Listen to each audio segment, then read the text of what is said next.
Charlotte O'Byrne, good morning. Good morning, Neil. I'm so sad to hear this news this morning. You go very back sad. so far with the great Billa since you were very, very small, isn't that right?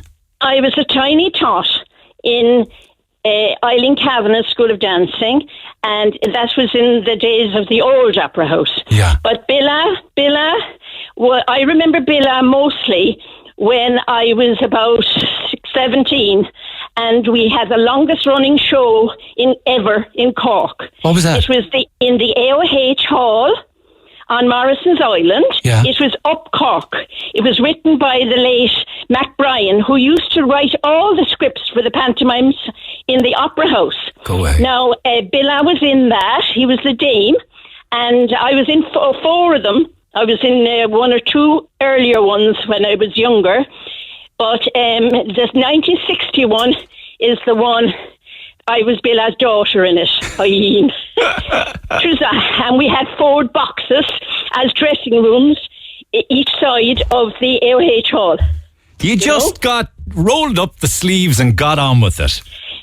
16 weeks, every night, Sunday included, for 16 solid weeks. And no one got sick. We had packed houses, and as a matter of fact, the AOH made so much money, they built Flower Lodge. Get away.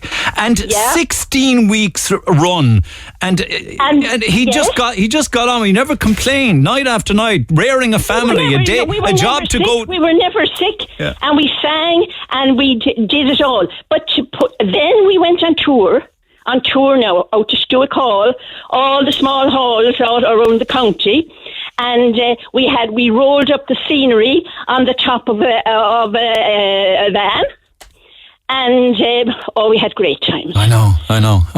We really had. And then in the other one that stands out in my mind is there was a panto, and I was the fairy queen, but there was one scene I had to change character in, and Paddy Comerford and Billa were the ugly sisters. Was this in the Opera House now at this stage, yes, Charlotte? Yeah, this was in the Opera House, yes, Neil. Yeah. And in the first scene of the opening half, we had a British director.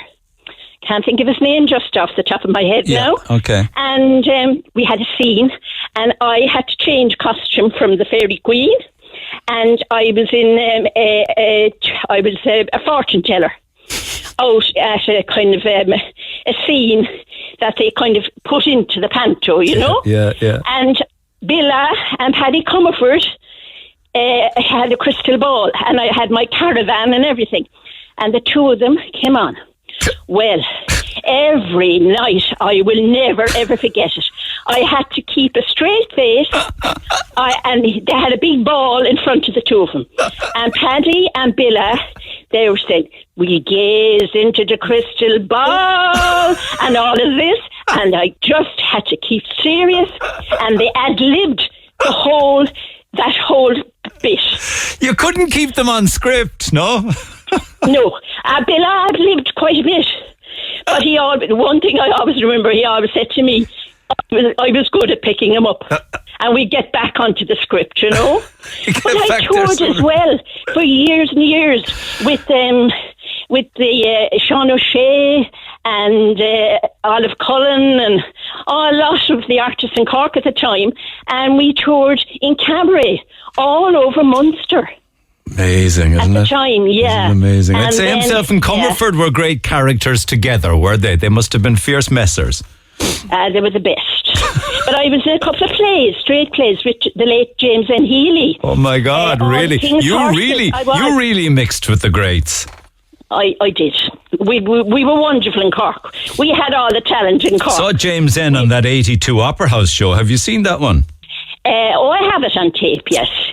Unbelievable. And on the night I was down with Noel Magner, actually, there was a thing going on down there in, it was a Silver Springs, I think it was.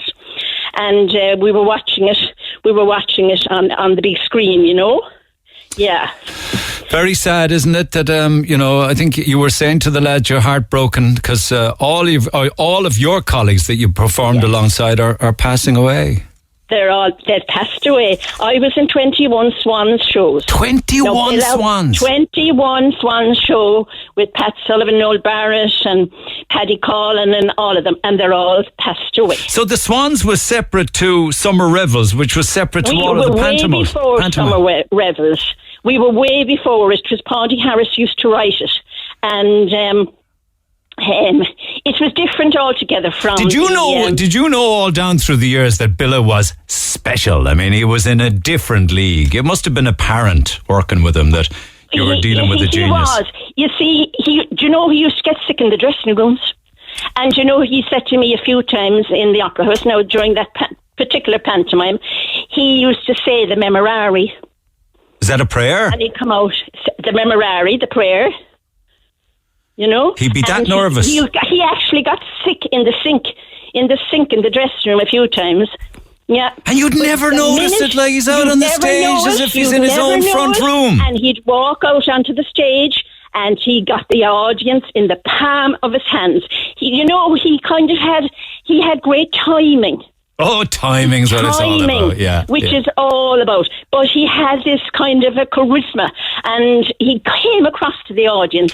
And there was one other time in a panto, I can't remember now rightly if I were in that pantomime, but there were ugly sisters in it, right?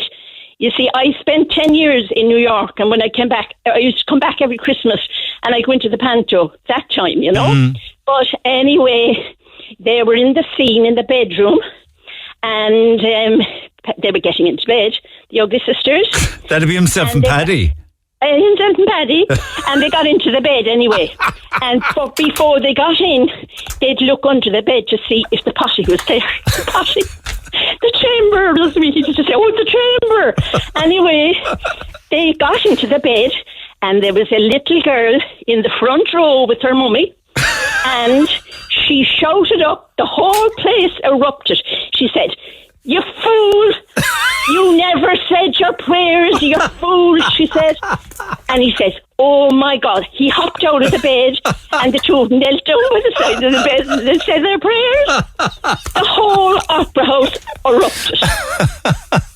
You know, I could tell so many stories. I hear that you also are an amazing singer, they tell me. Oh, I sang. I was a singer as well. I did everything. I was a dancer, a singer, an actor, and then I produced all the Tops of the Towns in Sunbeam. That's right. Remember the day I was on with you? That's right. Sunbeam? Oh my God, I'm losing my mind. You're sharper than me. You were telling me all about your mother. That's right, a Sunbeam girl. Yeah. And we went over the time. We were late with the news and everything. And Pat Talbot at the time, I was in the Sunbeam Girls, the show that time. That's right. And Pat Talbot, the director that time, well, he was the producer, Marion White was the director, and he came on to me after I had my interview with you, and he said, "Charlotte, you talk for Ireland." You would, girl. But listen, I can't think of a better subject to be talking about than paying tribute to the great Billa O'Connell. So, Charlotte, thank you so much for that. It's a sad day for you, I know. I mean, I know it's sad for all of us, you know, but especially I have so many memories of Billa and all those that were wonderful at that time. Yes, thank you for reminiscing with me this morning. Mind yourself, and Charlotte. Thank you, Neil. Take care. It's wonderful listening to you. I love your programme, especially during the pandemic. I was looking forward to it every morning. You're so kind. Thanks, Charlotte. Mind yourself. Thanks for the laughs, girl. Thanks for the laughs. Neil Prendeville, the voice of Cork. Weekdays 9 to 12. Cork's Red FM.